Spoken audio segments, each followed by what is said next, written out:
Good morning. Good morning.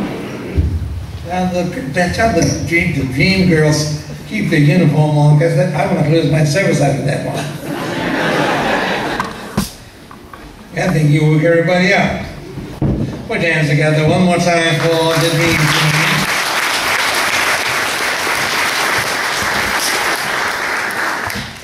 And of course, we have members of the dream team family here. Is that right? The mothers? Yes.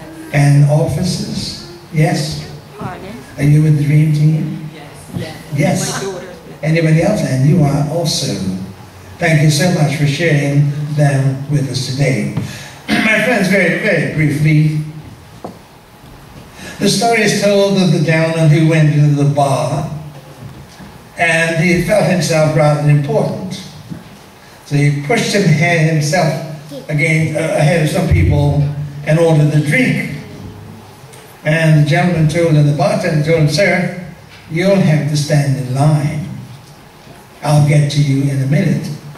The gentleman went back with his hands on his hip and said to him, "Sir, don't you know who I am?" The bartender looked at him and said, Mateys, here's a man here who don't know who he is. Can anybody tell him who he is?"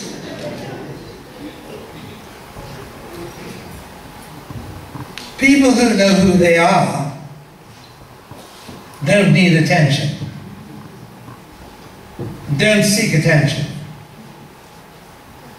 They come along, they do their work, they're always behind the scene.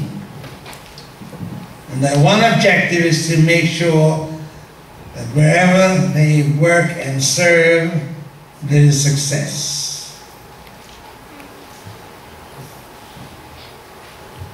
In so many ways, we send out the message, "Don't you know who I am?" Preachers are good at it. Preachers put on the holy look, especially in the crowd having fun. They become solemn. They frown. And they try to look holy, whatever that holy look is. I haven't found out yet what it is yet, but I suspect before I die, or when I die, I'll have the holy look. There's no other look to have than when you're dead, you're looking holy. And sometimes politicians are famous. If you don't take care of it right away, it is, "Don't you know who I am?" And all of us, I suppose, have our way of saying, "I am important, so recognize me." But it's good to know who you are. I find people who don't know who they are, they're boring. They're just so boring. You got to spend so much time, doing maintenance to them. We call them heavy maintenance people. You always got to be careful. I don't want to hurt their feelings. I don't want to turn them off. You know how sassy they can get.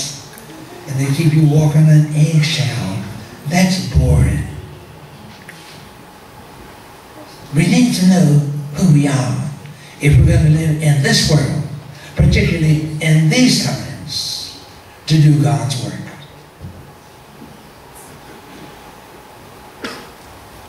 Two people in the early lessons knew who they were.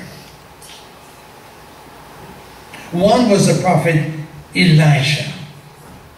He knew who he was, called by God at a time, in difficult times, to serve God's purpose. But at the same time, there was a little girl who was taken from her family, taken from her land, and made a slave in Naaman's house. And she knew who she was. Naaman, commander of the army, great man, conqueror. People obeyed him. People afraid of him. And this little girl, who probably had every right to be down and depressed, saw her mistress' husband and said to her, you know, I know the prophet who could heal your husband. He should go there. Elijah can cure him of his leprosy. Great man, but he was a leper. And so word came, sent word, Naaman would like to come and see the prophet to be cured of his leprosy. Letter went to the king, and the king is simply saying, why are they trying to pick on me? They're trying to fight. They're trying to fight. I don't need to fight. But Naaman went to see the prophet. Now, again, when you don't know who you are, you're trying to be impressive. Naaman goes in, and the prophet says, he doesn't go to see him, because the prophet says, I don't want him to think that I have power within myself to heal him. I want him to know that God is using me. And so I'm telling him, go and dip 7 times in the river. But Naaman does not know who he is, so he has to be impressive. How come the prophet didn't come out to see me and greet me and bow to me? How come he didn't show me the respect I deserve? He refused to take a simple command. Sir, would you go and dip 7 times in the river? I have rivers in my city, in my town, in my area, far better than this one. It is about to go home. When one of the servants said to him, Sir, he's asking you to do something very simple. So come off your high horses. Humble yourself. If you want to be helped, here's the man who can help you. Why don't you do what he asked you to do? He goes, he dips 7 times. He comes up, he's cleansed of his leprosy.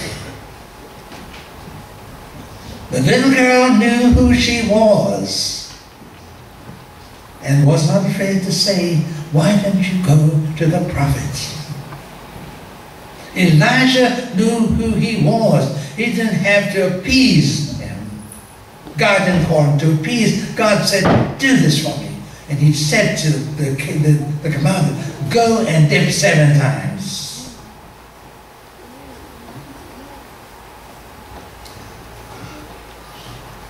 You got to know who you are, my friends. The dream girls know who they are, don't they? Who are the dream girls? What's so special about you? Tell me one thing. God's blessed your ministry of dancing. You just blessed us this morning. Maybe you're not sure yet, but we see in your future greatness. Because God has called you, and that's when He's used you to bless us with your dance. Malala knew who she was when they went on the bus and said, who's Malala? And she said, I'm here. Boom, they shoot her. I expected her to die. But this young lady knew who she was and was simply sent on earth to do a message, to do God's will, and went to England, has recovered, and has written a book. And she says, I am Malala. I want no big prize. I don't want the Nobel Prize. No, I want to make sure that the boys and girls in my town learn and get an education. That's who she was. She knew who she was. The 2 little girls were in our churches, in our church. They knew who they are. On their birthday, they said, I don't want any presents for myself. To my friends, bring me some canned goods. Bring me something so that I cannot keep for myself, but I want to give to others. They know who they are.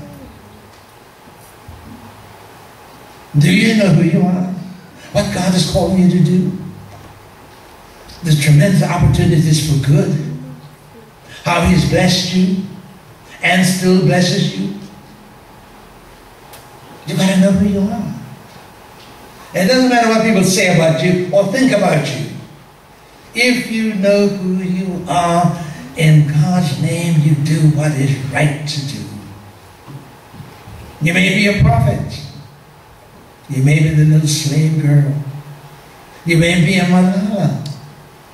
There are all kinds of dreams that are taking place where children are now saying, I've got to do something to make the world in which I live a little better place for all of the children.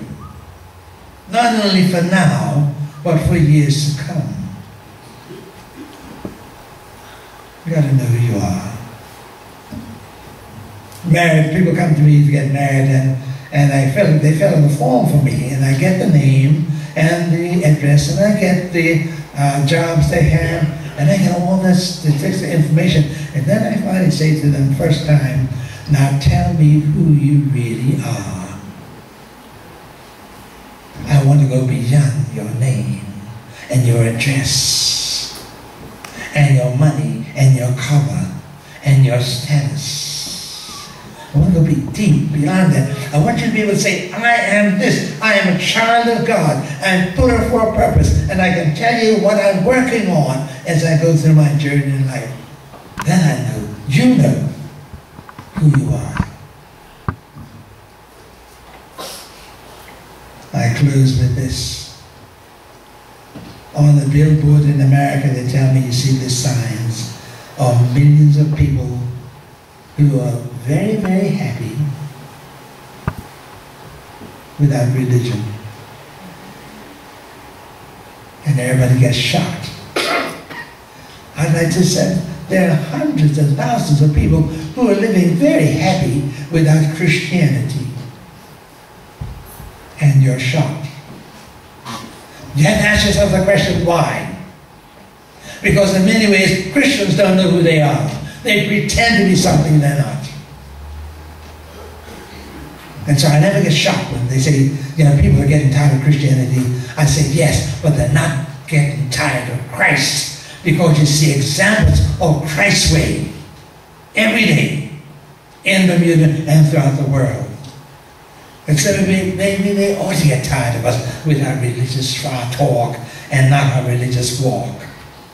And they ought to get tired of us for calling ourselves Christians, but acting every other way but Christ-like. But when you know who you are, you know that God has called you to be like Him. And when you're like Him, others see and want to light their candles by your life. Who are you? Ask yourself this question all week. Who are you? And define who you are so you can live your life courageously and responsibly. Dream girls, God bless you. May He keep you in His love and care, now and always. Amen. Amen.